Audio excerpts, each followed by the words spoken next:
Hello beauties, I know that the lighting is probably not going to be the best on this video. However, I got a quick message, going to make it really quick.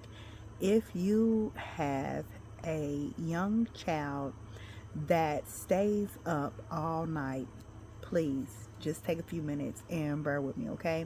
I'm going to try my best to make this message just as quick as possible. So one of the things that I do is ride shares, and I love the way God aligns me with the right people at the right time.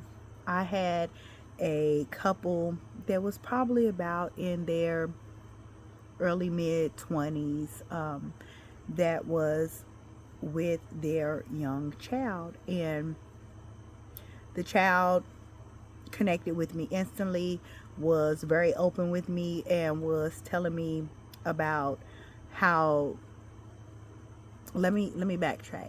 The mom started off talking about how her daughter never sleeps at night, that she is always up during the wee hours of the night and will not fall asleep until the sunlight comes up. She said that she doesn't want to stay the night anywhere, that as soon as it's time to go to bed, when she is over a friend or family member's house, she's ready to come home. And that reminded me of myself as a child. When I was a child, I stayed up late.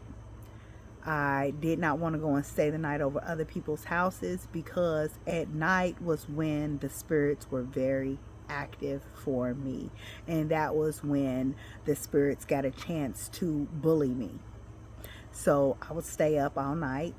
When it was time to go over other people's houses, I was fine as long as everybody else was up and we were entertaining. But once it was lights out, I wanted to go home. I did not feel comfortable where I was at.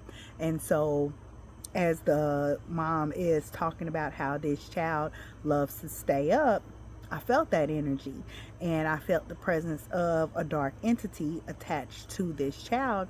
And so I spoke on it, and I said, you know what, I remember when I was a child, I often stayed up late, and I would see things during the night.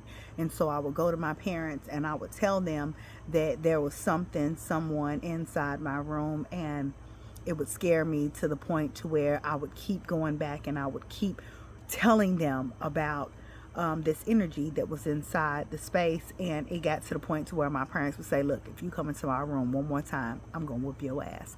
And right as I said that, the dad was like, I swear. And I said, well, I said, right now, I said, you guys are adults, you guys are already conformed, but this child is gifted, innocent, and still sees. And I explained to them when I was a child how I felt bullied and constantly harassed by these spirits. And now as an adult, I give messages and I help a lot of people. And one thing people need to know is that the soul is always alive. It does not matter if a person dies and leaves a flesh suit behind. Not everyone crosses over. It is not as though every soul just dies and goes to heaven or hell. Pray about that and ask God to speak to your heart and give you questions on, and answer some of those questions that you have about the afterlife. However, for me, that was a very terrifying experience, and to a certain extent, that soul really did get that opportunity of bullying me, because for many years of my life I tried to pretend that those gifts did not exist.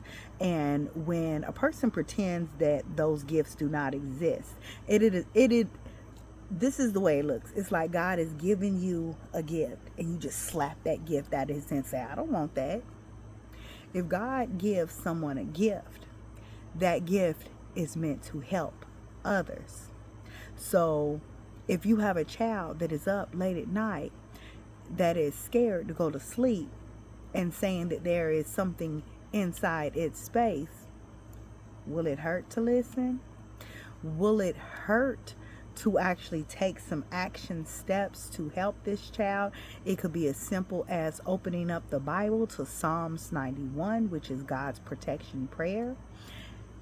It will not hurt to bring in some sage, some palo to cleanse that space, to make a bedtime ritual with your child and say prayers and blessings to cleanse the space, because those that are inside flesh suits have more authority than any spirit. But we have to speak on it, right? There's power in our tongue. We're supposed to be commanding them to leave, commanding them to stay out of certain spaces, because your home, your bedroom should be a sacred space. So if you have a child that is scared to sleep, please take a few minutes to create a nightly ritual to pray, cleanse that space, and to help that child feel safe and protected, because you obviously have a child that is gifted, that is meant to do great things for God. God's will should be done, right? Will be done. And it's up to us to protect our babies and make sure that they're able to grow. Just because that veil has been covered over the adults' eyes does not mean that what these children are seeing, sensing, feeling are not real. So, make a ritual. Create sacred space. Creating sacred space looks like you're going to walk into the room, and we're going to look at the four walls, right? And we're going to look at that first wall, and we're going to simply state, this bedroom is being sealed to sacred space. Open a window, open a door, and say, if there are any dark, negative entities, beings within this space, exit immediately. Show them where to exit. And then you look at each and every wall, the floor and the ceiling, and recite the same thing. This is sacred space. This is sacred space. That's all it is. This is sacred space for only my enlightened team, which means when you are stating for only my enlightened team, that means only the enlightened members that are part of your spiritual team for your highest good.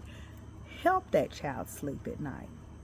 Now, for me, growing up, my parents was trying to have their adult time. I know every parent deserves their adult time. You working hard. You got a lot of things on your plate. But just a few minutes of creating that ritual is going to help that child fully rest.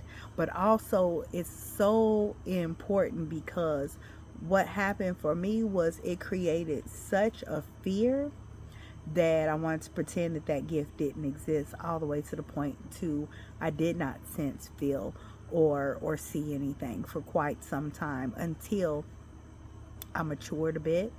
God sent me more information to prepare me so that I can fully step into my role, step into my purpose. And just as I had a will, I have a will attached to fulfill for God. Your child may also. So please help that baby rest peacefully at night, and also help yourself have a good time at night with some peace and some privacy, okay? So create that sacred space, burn some sage, burn some palo, say some prayers, declare and decree that no dark, negative forces are welcome within your home. Do this often. Do this every day for this child. Put that Bible inside that baby's room and just leave it open to Psalms 91 after you recite that and read that for your baby, okay? But I just wanted to share that because I do love the kids, and it really just disturbed me that the parents just kind of like thought that was funny and it was just nonsense. But the boogeyman, the baby kept calling it the creepy man. And I'm sharing this because I knew I ruffled some feathers with that spirit, because later that night when I went to sleep, I was awakened around 4 something in the morning with my bed shaking, and I knew what it was. But now as an adult, I know that flesh has more authority over the spirits, and there is nothing that they can say or do to harm me. So, sacred space.